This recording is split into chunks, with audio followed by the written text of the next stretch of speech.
A nosa costa é unha das máis impresionantes do planeta. En lugares agochados aínda quedan vestixios dos grandes povos que habitaron estas terras desde fai miles de anos. Povos que crían nos seus particulares deuses, pero tamén nos seus demos. A cultura castresa, herdeira da celta, temía a madrugada porque nela habitaban deuses con forma de diaños, como Bestio Aloñeco, que posuía unha coroa e grandes cornos, símbolo do seu gran poder. Os tempos cambiaron, pero a crenza en seres malignos aínda segue viva.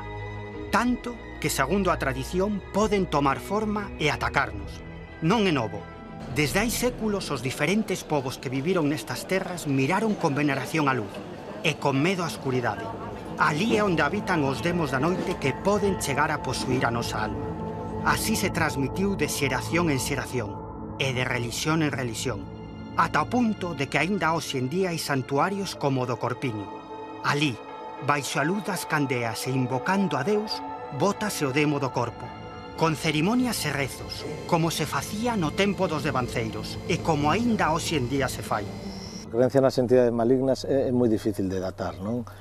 Sabemos, por exemplo, que dentro do contexto religioso cristián pois existe a crenza no demo, non? E, polo tanto, poderíamos falar pois, de estes últimos 17 séculos, non? De cristianismo en Galicia xa se creen en entidades deste tipo, pero o máis probable é que isto se remonta a moito máis antigo, non? Polos estudos que sabemos a nivel de comparativa antropolóxica, hai moitas sociedades que creen en entidades deste tipo. De feito, gran parte das religións que existen no mundo creen en estas entidades e, por exemplo, non creen en deuses. Hai moitas religións que son ateas, pero sí creen en entidades espirituais, entidades malignas ou entidades benéficas, ou sobre todo tamén en entidades que teñen que ver cos espíritus dos mortos, dos devanceiros, dos antepasados.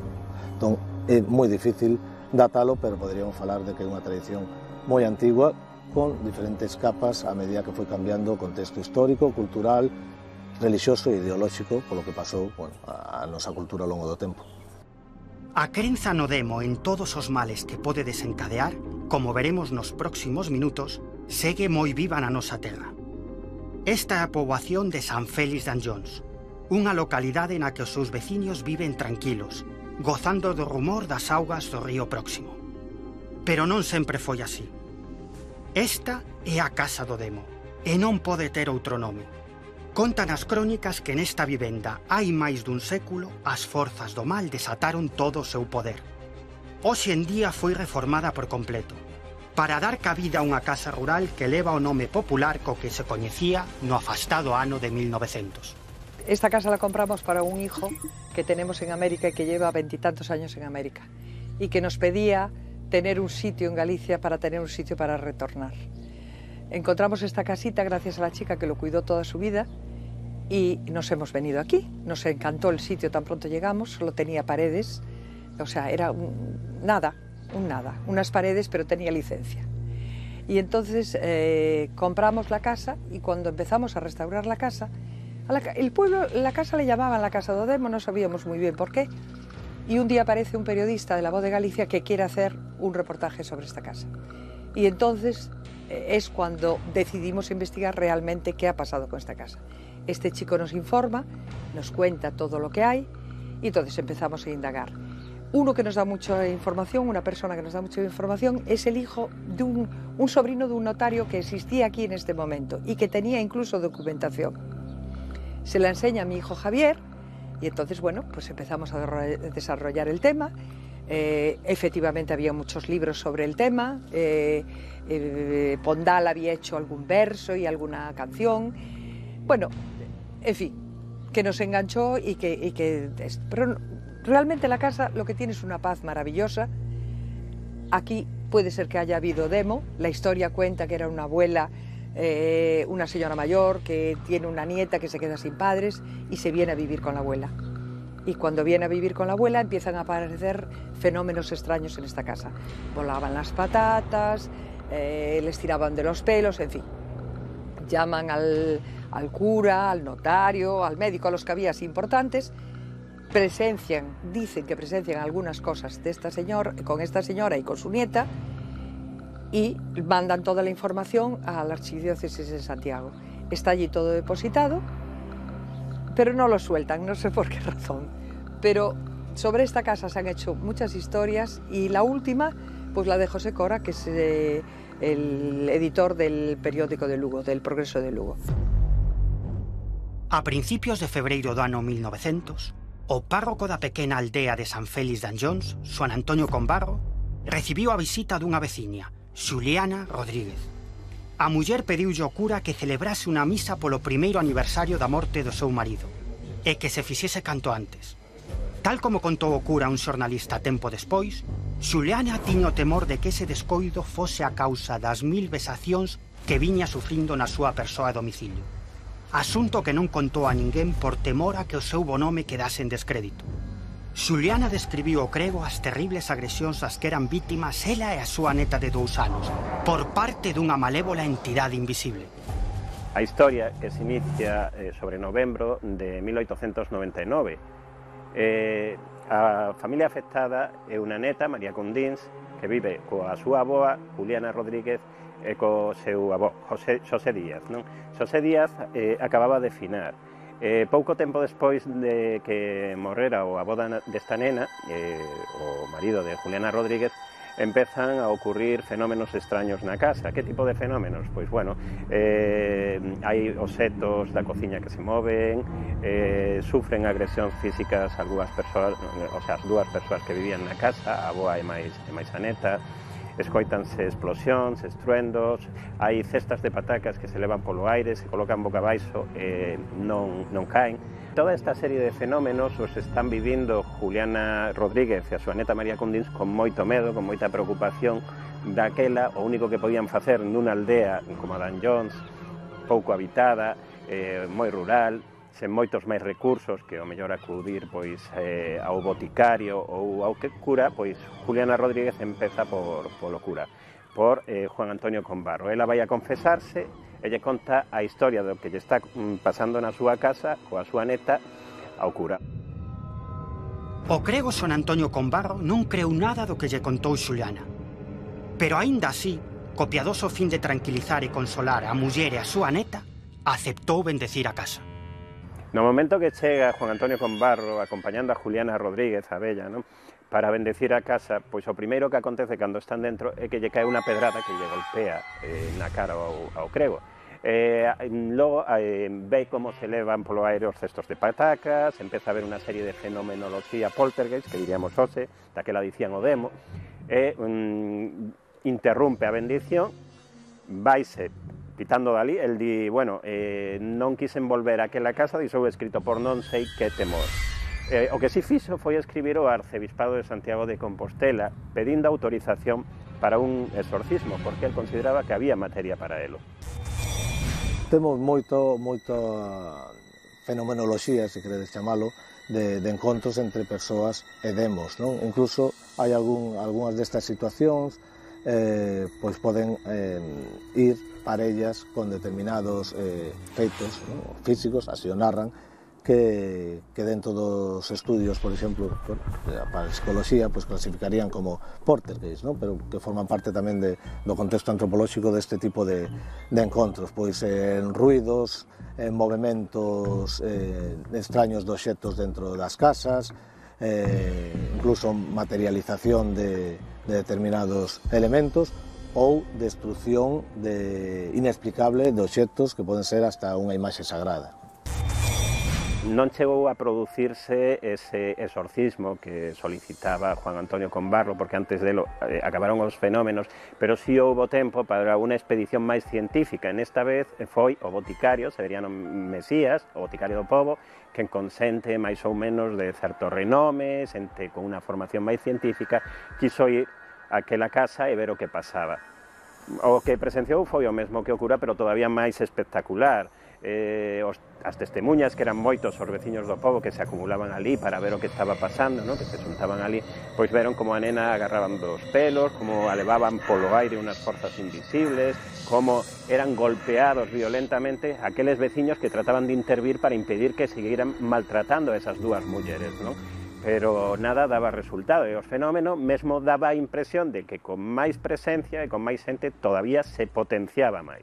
Un dos momentos máis tensos desta historia, máis dramáticos, é pois precisamente cando están todos os veciños contemplando o que pasaba ali, cando está Severiano Mesías e a xente tratando de facer mesmo certo tipo de experimentación científica, marcando as pedras para que desaparecen e logo volvían a aparecer por outro lado, é cando a nena, algo invisible, lle amarra unha soga ao pescozo e empeza a tirar. En un momento casi temeron pola súa vida porque estaba apretando tanto, a nena non podía respirar, foi un momento como moi duro, non? Logo o que fixeron pois foi tratar de separar como puideron a nena da soga, pero no momento que intentaban separala recibían golpes, eran empuxados contra a parede violentamente os veciños que trataban de intervir. Pero isto que parece moi afastado no tempo, tamén, a dicir das testemunhas, acontece hoxe en día. Mesmo en ocasións, esa entidade maligna que acosa aos habitantes dunha casa chega a presentarse ante eles, demostrando así que ten forma real. Polo menos diso están convencidos moitos os que tiveron a desgraza de convivir nos seus fogares con estas forzas demoníacas, de ver como as súas casas eran posuídas por unha intelixencia que é externa a nós, que é maligna. Las mesmas datas en que acontecía os fenómenos de Anne Jones, da Casa do Demo de Anne Jones, hubo outros moitos casos non só en Galicia, senón tamén en toda España, tantos que un historiador chamou a vaga dos trasnos, aquelas cantidades de sucesos nos que se vía envolto fenómenos de movimento de obxectos, golpes e incluso aparición de trasnos ou de pequeños diabliños. Un dos máis rechamantes aconteceu nunha casa de Larouco, no que movíanse as mesas, movíanse os cubertos, os obxectos, escoitábanse ruidos moi fortes por todas partes e incluso nunha ocasión un pequeno trasno apareceu boca abaixo pola cheminea da propia casa, asomouse e foi visto por varios membros das familias. Un deles, o home da casa, tras ter esta visión, desta observación do trasno, pois quedou tartamudo, quedou con problemas de falar durante toda a súa vida, o resto da súa vida. Hai que dicir que na tradición oral as chemineas son lugares propicios para que entren este tipo de seres, e que moitas veces se esconxura con algún sinal escrito na propia cheminea para que non entren este tipo de seres. Pois estábamos na casa dunha amiga e decidimos facer daquela se chamaba espiritismo, porque non se coñecía a Ouija.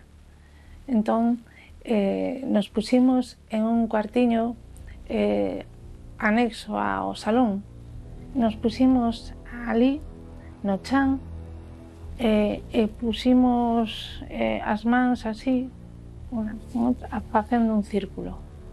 De repente a porta de doble hoja desde el outro lado, como si estuviesen dando golpes muy fuertes hacia dentro, ¿no? Entonces nosotros salimos corriendo y chillando, gritando, un susto tremendo. En el otro lado no había nadie, y entonces unha delas dixo: ahora é o momento de volverlo a facer. E sin cabeciña ninguna volvimos a entrar no cuartiño, nos sentamos no chan de novo, cerramos a porta e non tuvimos que invocar a nadie, porque ya inmediatamente a porta empezou outra vez, incluso máis forte, a batirse con un ruido moi forte. Eu vin en el espello como unha especie de sombra sutil, pero eu la vi. Entón les dije que yo me iba de allí, tiña medo. Entón salí da habitación e me fui a la cocina. Entonces estaba en la cocina, no pasaron ni 2 minutos cuando de repente salen todas corriendo de allí, la madre con el candelabro detrás, todo, vamos, aquello eran gritando, histéricas, y yo les pregunté qué era o que había pasado. Entón, elas me levaron a porta da habitación e tiñan unhas cortinas colgadas, largas, e unha parte delas era como se unha man invisible as collera e as movera dun lado para outro, e hasta el techo algunas veces, ¿no? Así como si fuese un manojo, ¿no? Entonces, claro, un miedo terrible, terrible, terrible, terrible. Pero non só acontece nas casas. Ás veces, un xoguete tan cotián como un boneco, como se fose unha especie de esponxa que atrae todo tipo de emocións, pode desencadear este tipo de sucesos. En ocasións, eses espíritus malignos posúen non a persoas, senón obxetos. Obxetos que xeran todo tipo de fenómenos paranormales nas casas onde se atopan. Un caso moi coñecido deste tipo é o do famoso boneco Robert. Robert serviu de inspiración para as famosas películas de Chucky o boneco diabólico. En realidade, Robert foi un agasallo dunha aia xamaicana o neno que coidaba, que se chamaba Robert Eugene Otto, nacido no ano 1900 nunha pequena localidade de Florida. Ao parecer, esta aia xamaicana estaba moi introducida nos segredos do vudú haitiano. Este boneco medía aproximadamente 1 metro de altura, tiña uns botóns a modo de ollos e estaba recheo de lá. O neno colleulle tanto agarimo a este boneco que púxose o seu propio nome, Robert. En canto tivo ese boneco, na casa comezaron a suceder todo tipo de fenómenos paranormales. Os pais do mozo escoitaban que na habitación do neno había 2 persoas cando estaba el só. As luces da casa se acendían e se apagaban, os mobles movíanse, as portas se pechaban e se abrían, vamos, que pasaban todo tipo de fenómenos paranormales. En canto ao tema dos obxetos posuídos ou da acción do maligno, ¿no? sobre cousas físicas e materiais, quizá esa anécdota ou a historia, ¿no? O relato máis estrano que teño recollido aconteceu non hai moitos anos na parroquia de Santa María de Lamas, concello de Boqueixón, perto de Santiago de Compostela. Contou o seu campaneiro, Víctor, e ten como protagonista unha imaxe sagrada, o sea, a imaxe tutelar, non? A imaxe da parroquia, a imaxe de Santa María de Lamas, da noite ao día, de súpeto, a cara desta imaxe, que é unha talla policroma de madeira, empezou a desfacerse, ¿no? Como si ardese por dentro ou como a podrecer, ¿no? Hasta tal punto que acabou furada de lado a lado e a imaxe perdeu a súa cara íntegramente, ¿no? Os fregueses, a xente do lugar, considerou este fenómeno como algo do maligno, como unha acción do demo, e decidiron, dun xeito moi pragmático e moi galego, coller a figura e chimpala fora, desfacerse dela e encargar unha figura nova, non? A historia comezou cando eu fui comprar unha boneca para asustar a Kevin, porque el tenlle pavor as bonecas. E, bueno, fui con o primo Sergio, que el non pode estar aquí. E, bueno, fui comprar a boneca e en realidad o chino regalou unha boneca, sabes? Había unha señora maior e dixo, boneca. E el chino dixo, toma, regalo. E, bueno, marchei con ela para casa sin ningún problema. Era unha boneca de trapo con un aparato destes que fala por si sola. Chegamos a casa, deixámosla na entrada e ao largo do día, sin que nadie a tocara, cantaba sola. Non lle dimos importancia, pensamos que viña mal. Quitamos as pilas e a boneca seguía cantando. Pero, bueno, non me facía moito caso. Ata que esa noite, saímos ás 12 da noite e saímos a sacar os perros. Eu fui o último que salín da casa e dixen, bueno, pois vou gastar unha broma a Kevin, vou colocar aquí a boneca en cimera para que cando entre el se asuste. Bueno, o caso que estiven, pero como 15 minutos vou colocando a boneca porque caía a cabeza. Al final, máis ben salimos con o neno colocado, saín, marchamos ao parque para sacar os cans. Volvimos sobre a 1 da mañá e Kevin tuvo que ir a multitenda San Roque a hacer unhas fotocopias ou algo así tiña que facer. Dixenlle o meu primo, toma, abre a porta, porque tiña que unha sorpresa para Kevin, para que se asustara. O meu primo abriu a porta e dixo, pero aquí non hai nada. Entón eu entrei e dixo, hostia, pero dixe aquí a boneca, onde carallo vai a boneca? E, bueno, yo me iba acercando á habitación para dejar a chaqueta. Según entrei pola habitación, encontrei a boneca sentada no cabeceiro, agachada, mirando hacia a entrada, como mirándome hacia mí. Entón eu asustei, o meu primo mirou, asumí a cabeza, saiu correndo, chegou Kevin correndo, bueno, pensou que era unha broma, dixo, quita a boneca dei, quita a boneca dei. E dixo, non, non a vou tocar. E foi el, quitouna, e, bueno, nese momento de un flash de lucidez, cheguei ali co machete, bueno, fixen a boneca inteira, pero inteira, le hice pedazos, la cabeza de fixenlla, e, bueno, metimos unha bolsa de basura, nos sentámonos os tres na cociña, ca boneca no centro da cociña, na bolsa de basura. Bueno, seguimos os tres ao pasillo para decir, que pasou aquí? Aquí ten que haber alguna explicación. Bueno, cando saímos os tres para a cociña, a bolsa estaba como movida, como se algo quixera sair dela. Entón dixemos, vamos tirala. Fomos á sala ca bolsa para coller as chaves, e según collín as chaves, abrín outra vez a bolsa para ver a boneca se estaba dentro. Resulta que cando abrín a bolsa a boneca estaba inteira. O sea, foi algo increíble. Nada, dixemos, vamos tirala. Fomos á calle, tiramos na basura, volvimos para casa e nada. Nesta época tan tecnolóxica, tan incrédula, na que parece que perdemos a fe en todo, dá a sensación de que aínda hai conceptos que espertan medos antigos. O demo o que representa é un destes medos. Semella que ninguén está libre de vivir este tipo de fenómenos.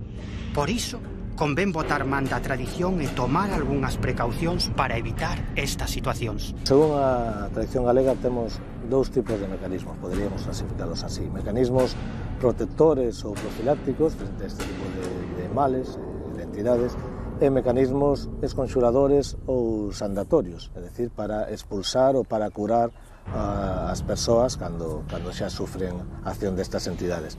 Dentro dos mecanismos protectores, o máis habitual é o uso de amuletos, é dicir, obxectos apotropaicos, obxectos de poder que teñen a capacidade de afastar o mal, ou que se cree que teñen esa capacidade.